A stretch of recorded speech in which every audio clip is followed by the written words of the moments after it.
ತಾಲೂಕಿನ ದಾರೇಶ್ವರದ ಮಠ ಗ್ರಾಮದ ಕಡಲ ತೀರದಲ್ಲಿ ಪತ್ತೆಯಾದ ಕಡಲಾಮೆಗಳ 94 ಮೊಟ್ಟೆಗಳನ್ನು ಅರಣ್ಯ ಇಲಾಖೆಯವರು ರಾಮನಗಿಂಡಿಯ ಕಡಲಾಮೆಯ ಸಂರಕ್ಷಣಾ ಕೇಂದ್ರದಲ್ಲಿ ಸಂರಕ್ಷಿಸಿದರು. ಜಿಲ್ಲೆಯ ಪ್ರಮುಖ ಕಡಲ ತೀರದಲ್ಲಿ ಅಳಿವಿನ ಅಂಚಿನಲ್ಲಿರುವ ಕಡಲಾಮೆಗಳ ಸಂತಾನೋತ್ಪತ್ತಿ ಮಾಡುವ ಪ್ರದೇಶವಾಗಿದ್ದು, ಈ ಕಡಲಾಮೆಗಳನ್ನು ರಕ್ಷಿಸಲು ಅರಣ್ಯ ಇಲಾಖೆ ಹಲವು ಯೋಜನೆಗಳನ್ನು ರೂಪಿಸಿ ಆ ನಿಟ್ಟಿನಲ್ಲಿ ಕಾರ್ಯಪ್ರವೃತ್ತವಾಗಿದೆ.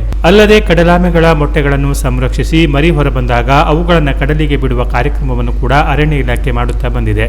ಅದರ ಭಾಗವಾಗಿ ದಾರೇಶ್ವರದ ಮಠ ಗ್ರಾಮದ ಕಡಲ ತೀರದಲ್ಲಿ ಸ್ಥಳೀಯರಾದ ಮಂಜುನಾಥ ಅಂಬಿಗ ಅವರಿಗೆ ಕಡಲಾಮೆಗಳ ಮೊಟ್ಟೆಗಳು ಕಂಡುಬಂದಿದೆ. ತಕ್ಷಣ ಅವರು ಅರಣ್ಯ ಇಲಾಖೆಯ ಅಧಿಕಾರಿಗಳಿಗೆ ಮಾಹಿತಿ ನೀಡಿದ್ದಾರೆ. ಸ್ಥಳಕ್ಕೆ ಧಾವಿಸಿದ ಅರಣ್ಯ ಇಲಾಖೆಯ ಸಿಬ್ಬಂದಿಯು ಕಡಲಾಮೆಗಳ 94 ಮೊಟ್ಟೆಗಳನ್ನು ರಕ್ಷಣೆ ಮಾಡಿ ಅವುಗಳನ್ನು ರಾಮನಗಿಂಡಿಯ ಕಡಲಾಮೆ ಸಂರಕ್ಷಣಾ ಕೇಂದ್ರದಲ್ಲಿ ಸಂರಕ್ಷಿಸಿದ್ದಾರೆ. ಇದು ಈ ವರ್ಷದ ಮೊದಲನೇ ಕಡಲಾಮೆಯ ಗೂಡಾಗಿದ್ದು, ಈ ಮೊಟ್ಟೆಗಳಿಂದ ಮರಿ ಹೊರಬಂದ ಬಳಿಕ ಅವುಗಳನ್ನು ಸಮುದ್ರಕ್ಕೆ ಬಿಡುವ ಕಾರ್ಯ ನಡೆಸಲಾಗಿದೆ. ಈ ಕಡಲಾಮೆಯ ಮೊಟ್ಟೆಗಳನ್ನು ಸಂರಕ್ಷಿಸುವಲ್ಲಿ ಸಹಕಾರ ನೀಡಿದ ಮಂಜುನಾಥ ಅಂಬಿಗ ಅವರಿಗೆ ಈ ಸಂದರ್ಭದಲ್ಲಿ ಪ್ರೋತ್ಸಾಹಧನವನ್ನು ನೀಡಿ ಪುರಸ್ಕರಿಸಲಾಯಿತು. ಈ ಕಾರ್ಯಾಚರಣೆಯಲ್ಲಿ ಡಿಎಫ್ಒ ಯೋಗೇಶ್ ಸಿಕೆ ಮತ್ತು ಎಸಿಎಫ್ ಕೃಷ್ಣಗೌಡ ಅವರ ಮಾರ್ಗದರ್ಶನದಲ್ಲಿ ಕುಮಟಾ ಆರ್ಎಫ್ಒ ಪ್ರವೀಣ್ ನಾಯಕ್, ಫಾರೆಸ್ಟರ್ ರಾಘವೇಂದ್ರ, ಸಿಬ್ಬಂದಿಯಾದ ಮುರ್ತುಜಾ, ಅನಿಲ್, ಉಮೇಶ್ ಪಾಲ್ಗೊಂಡಿದ್ದರು. Canara plus news, Kumta.